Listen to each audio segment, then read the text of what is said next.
Welcome back to Watch Talk. On today, we're going to be talking about $400,000 plastic watches. No, just kidding. It's Richard Mille. Now, I'm wearing my G-Shock, which is a bit of, you could say plastic and stainless steel. This is about $50. The watches we'll be talking about are around, $200 to $500,000. $500,000, let's see what you can buy. You can buy an investment property. You can buy multiple investment properties depending where it is. You can, with watches, you can buy countless amount of, Rolexes. You can buy if you have $500,000 and they're each $10,000, you can buy 50 Rolex Submariners, right? If they're around 10 grand. That's crazy. 50 Rolex Submariners.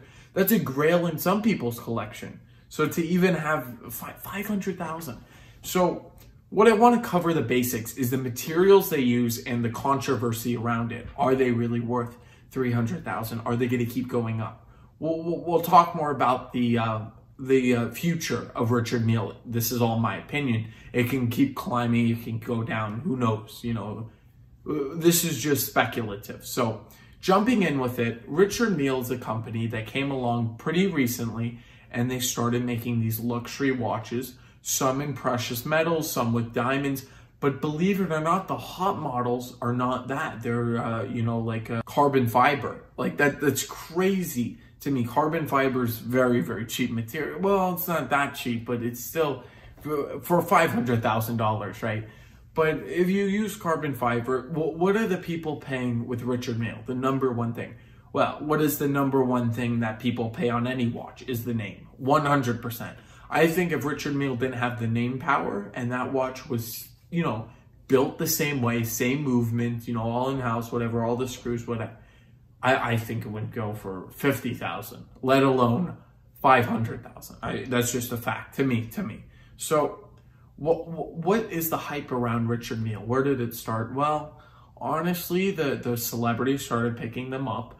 There's not many made, right? And they have limited editions. They do their marketing very well. I have to say that. But I think some of it's like they don't do it on purpose. For Drake, Going Bad, if you ever hear that song, he says a lyric, he says, just put a Richard Mille on my card, that's crazy to have Drake, one of the biggest, song makers ever, rappers, to have him mentioning that in the song. They don't pay him to talk about Richard Mille. He puts his own lyrics in, So that's crazy to me. Now, Patek and Rolex have the rappers. They have collectors. Rolex is one of the most known, history since 1908. But the difference between Rolex is they're, they have the history, but they're reasonably priced for what you get. You're getting in-house, some of them precious metals. You're getting, heritage with Hans Willdorf. You're getting just amazing value in there, right? It's just, and you're buying the name too, Rolex. But with Richard Mille, it's very recent. I believe 2010s, maybe a little sooner he started. Okay, that's fine. So he has to come up. If you're starting off a new watch company, you have to have something special to get in the luxury, ring. You can't just, put a Seiko in there. So he built everything in-house, if you look at them. I'll show pictures on the side here on some of them. They're skeleton. You can see all of them. They're sapphire. Some of them are, sapphire case, blue sapphire. It costs like $2 million or something ridiculous. And I know they can make blue sapphire cases cheaper. I know they can make these blue sapphire cases actually cheaper because there's a company out there that does it around 10 to 15 grand to make a blue sapphire case. So that's not something so special, right? It's special for Richard Mille, let's put it that way. It's not many companies, but there is companies who are significantly cheaper, right?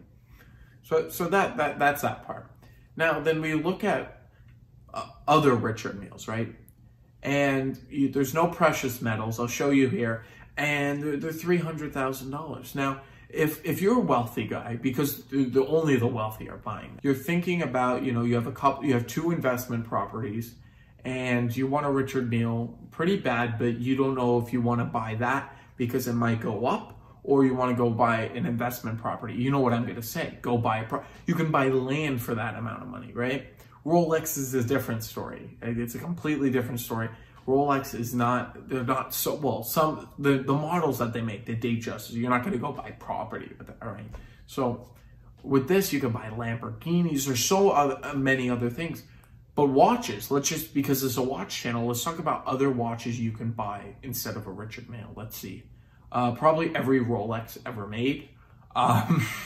Honestly, 600,000. You know, Post Malone, I'll show a picture here. So Post Malone bought this skull Richard Mille. He said on GQ, was on YouTube, $1 million. He spent $1 million on this skull. First of all, look at me. It's not my taste, right? I told you I don't like skeletonized watches. I don't like skulls. But that's good he got it, right? That's what he likes. It's something he likes. So he paid $1 million. That watch is trading. One guy bought it in Saudi Arabia. I saw on YouTube for 800,000, but that was a year ago or something. So you paid $1 million. I think there's no chance, and in the world it's gonna go up for $1 million for that type of watch. Like, seriously, cool watch, nice, but I'm gonna say something very controversial, but I think it's Hublot on steroids. That's what it is. Hublot makes these monstrosities, huge watches. I didn't mention, but these watches are massive, these Richard Milles. They're not like conservative. They're not the 36, which is going back in style, might I add. People are sick of these huge monstrosities. Now, if you want attention for yourself, I don't think any other watch, a solid gold date, wouldn't draw as much attention as a Richard Mille would. Of course not. It grabs everybody in the room. So it's very attention grabbing. Now, would you want to walk around every day? Wait. With something that costs $300,000 to $500,000 to $700,000 on your wrist, you want to walk around like that? Are you like and then say you keep it in the bank? You're not going to have fun with it. It's sitting in the bank. You invest in stocks, invest in a property. You know what I mean? The beauty about watches, especially affordable watches, this is one reason why affordable watches ranking. You don't care what happens, right? Like, you like the watch, you can beat it though. If you have a Seiko 5, that costs you $80, are you gonna care so much about it and keep it in the bank? Of course not. You're gonna wear it, you're gonna love it, you're gonna wear it down. That's the great thing about G-Shock. I paid $47. If I wear this, I scratch it up, I bang it, I break. God forbid I somehow break it. It's like $47. I don't care that much. Now, on the other hand, how about if a Richard Mille part comes off or something, you could take it into their store. They're like, that's gonna cost you, $10,000 to replace a certain type of bezel or inner works or the movement. So it's a whole nightmare with servicing too and breaking. So that's a whole other nightmare too. But really, $1 million, Richard Mille are trading triple times retail. I don't even think they're gonna get retail, honestly. Now we're gonna talk about where it's gonna go, the prices on most of these pieces. There's no other way where I'm seeing it. It's gonna go down. It's good. Look, unless like Richard Mille really cuts down, but let's look at another brand, high-end brand, FP Journe, Francois Paul Journe, okay? His early works are selling for like $2 million now. Like, that's crazy. Those prices were never heard of.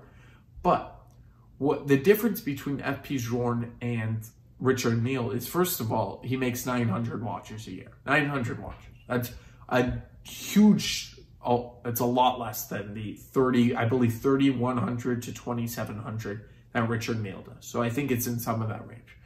It's a huge decrease, right? Also, each watch is made by one watchmaker, but that doesn't mean that it's necessarily worth more. That's fine. He cares very deeply about the accuracy of his movements, he says, and the complications are done excellence. They're excellent complications. He's built the brand up. He has a reputation. He went to the art, I'm not saying Richard Mille doesn't, but he built his own. He wanted a tourbillon, so he built his own tourbillon in a pocket watch. That was his first watch. That's crazy to think that this genius, he's a genius, let's be honest, is making watches. And he's not afraid to, you know, come out with new stuff. You know, he's innovative, you know. I'm not Richard Mille. They do enamel work, they do diamonds, but, you know, it's in-house, right? But is it that revolutionary? Is it worth that price tag? 100% no. If you ask any jeweler ever in existence, they're going to say no. But the one thing that Richard Mille has is it's the new Royal Oak. Whoa, hold on a minute. You probably just saw it back in your chair. What do you mean he's the new Gerald Genta Royal Oak? Well, like, that's completely different. No, but think about it, right? 1972, let's go back, was the Royal Oak. It came out, the Royal Oak. It was a great watch, and it changed the Swiss watch industry forever, right? Changed it. It was stainless steel. On a stainless steel, everything was stainless steel, and a great movement. Never heard of a luxury watch. $5,800 they charged or something. Crazy, crazy price for stainless steel. Now we come to 2020, you know. Now they're huge, but 2017 they were big, 2018, 2019 they really hit it big, 2018 too. So during all these years, they're building up hype. They're doing something that no other watch brand can do. No other watch brand has what they have right now. It's the hype. They have, you know, the new type of styling, the new, you know, dimensions, the bigger cases, the hot watches, right? You know, celebrity, you know, that's what it is. It's celebrity and everything. So these two watches changed the industry forever. The Royal Oak and the Richard Mille. Now, I think the Royal Oak is 110% better. Somebody offered me a $400,000 Richard Mille or a Royal Oak, and I couldn't like resell it or anything. I would choose a Royal Oak, 100%, 100 times over. I would choose a Royal Oak because that has Genta in it, you know, Genta design, which is he's one of the best designers out there. And it's from a Holy Grail, the Grail watches, Artemis Piguet.